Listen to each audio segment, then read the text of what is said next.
one, you know. Welcome to another episode of J Talk Live. I'm here with the star of Makutano Junction, and she's also the host of the hottest new kids show in town, No Zone. So if you have children out there and you want them to do better in school, that's the show to be watching. Yes. Janet Kirina, it's a pleasure to have you on J Talk today. Thank you for having me. So tell me, you've been in this industry a while now. Makutano Junction's run a ton of seasons. Yeah. What have you learned over the course of your acting career? Is it a process where you're always getting better? Yes. The thing is, when it comes to acting, you have to be on set to learn some of the things that you've been hearing about. And so, as they always say, the best experience is when you're actually doing it. Just do it. You have to do it. Yeah. So now, obviously, Makutano Junction, you were a pretty controversial character, Yes. would you say? Yes. She's So a lot of trouble. Now you're converting that persona into being the mwalimu on a No Zone. Yes. What's that reception been like with that transition from your fans? I think the beauty of it is just knowing that, when it comes to Makutano Junction, you're carrying the character Florence. And so you have to get into it and tell Florence's story. And then when that is wrapped, you have to leave Florence there and then take up the role of presenting, of, hanging out with the children, making sure they learn, make sure they have a lot of fun on our set.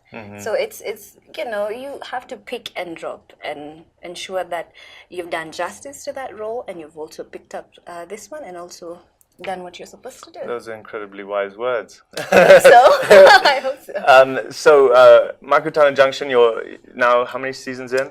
15. And you were there from the beginning? No. I started out in. When you were being a young girl back then, no? What are you trying to say, Jason? Yes, but the thing is, actually, I started out when I was very young, professionally acting, and I started out at Makutano Junction. Were you?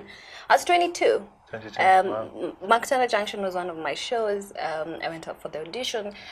Getting into it, I wasn't supposed to last as long. The character was just supposed to be there for 1 or 2 episodes, actually. And then so I think I did a good job. And so, apparently I did a good job. And so I've lasted there since season 6 all the way to 15. Okay. So that's home for me. Okay. That's where I've done a lot of my work also as per the industry. And with No Zone, what is it that you find most gratifying about being the host of that show? Oh, the kids just coming on set, having so much fun. They're so excited to be on TV. Seeing them challenge each other also, just, because it's also a bit competitive. And just at the end of the day, just seeing them learning and hanging out with the crew also on set. So you get to see their world through their eyes, and it's just amazing. It's quite fascinating. I mean, dealing with kids on a daily basis on that show must be exhausting. Not really. No? Not really. It's sometimes, because at the end of the day, it's still work and you're tired. Yes. But the joy, it's very fulfilling. That's phenomenal. Yeah. And you don't want me to touch on this, but... What is it, Jason? So you had a singing career at some point. I did. I might just get And it's back on pause? It's on pause. It's been on pause for quite a while. Okay. Yes. Can your fans expect any more works of voice, I would say? I don't know what you'd say, but more songs coming from you? Hopefully. Sometimes I think about it once in a while. I'm not sure I'm ready to get into it. So we'll see how that goes. What was it about music that you kind of put on pause? Here's a reason why, and I was just thinking about it the other day. When it comes to music, it's having to write out your personal experiences. It's a bit of touch and go for me, so I think that's why it's on pause for a while. The vulnerability associated with that. Yeah. Okay. Let me just stick to acting. It sounds like it's pretty busy with what you've got on your plate, so it's impressive. So far, yeah. Okay. Yeah. I always ask this question to a lot of my guests because a lot of people want to know how they can follow someone like you and chart the same path you have charted through your career. What would you say to someone who aspires to be the next Janet? Wow. You have to want it really bad. Yes. That's the one thing that I would tell the guys who are watching. You have to want it really bad. You have to want it really bad, and you have to know that it takes a lot of work. When we're on set and we're shooting and it's a rough day, we normally tell each other, cinema is your lifestyle. Like you don't come on set expecting that that's where you're finding the glamour. No, it's a lot of work. The call times are crazy. You have to get your lines. It's quite a lot of work. So you have to be sure that this is what you want to do.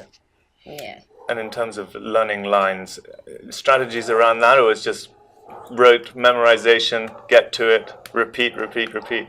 How do I get my lines? Get your script, understand your character. Yes. Be ready to forget those lines when you're on set. But I think the minute that you understand your role and you always know what that person would say, what that person is thinking, and also the situations when you're on set. Yeah. So it's cramming is out of the picture, but I can't even explain it. Do you do it? Will you do it alone, on your own, just working out the character, or do you sit with someone, get feedback on how you're trying to do things? First of all, you have to get it by yourself, and then, of course, when you get on set, you have to do it with your. That's right. You know. That's the process. Yeah. So that most of the time, that's a process. Yeah. Fantastic. Well, it's been an absolute pleasure having you on. Thank you. I wasn't expecting to have the chance to sit here and interview with you. Thank you. And yeah, I think you have a great future ahead of you. Keep doing what you're doing. And you have a question for me? No, I don't. You're also a host, so maybe you should ask me something. I don't, but everyone should look out for our new show. Okay. Shamba Chef. Shamba Chef. Oh yeah, please give it a shout out. Coming out. So what's on that? What's that show about? So what we're doing when it comes to Shamba Chef, we are. What are we doing? We are making over people's kitchen, and then also we're teaching a lot when it comes to better, cleaner, healthier ways of cooking. Okay. And we're also teaching a lot about nutrition. And will you be hosting that? Yes, I'm hosting that. Fantastic. And my co-presenter is called Melvin Alusa. Yes. Yeah, the viewers should definitely check that out. It's a lot of fun. Even the viewers who are not in Kenya, I think they can learn a lot about Kenya through watching some of these programs. Yes. Fantastic. So thank you. Thank you so much. Thank you so much. Great.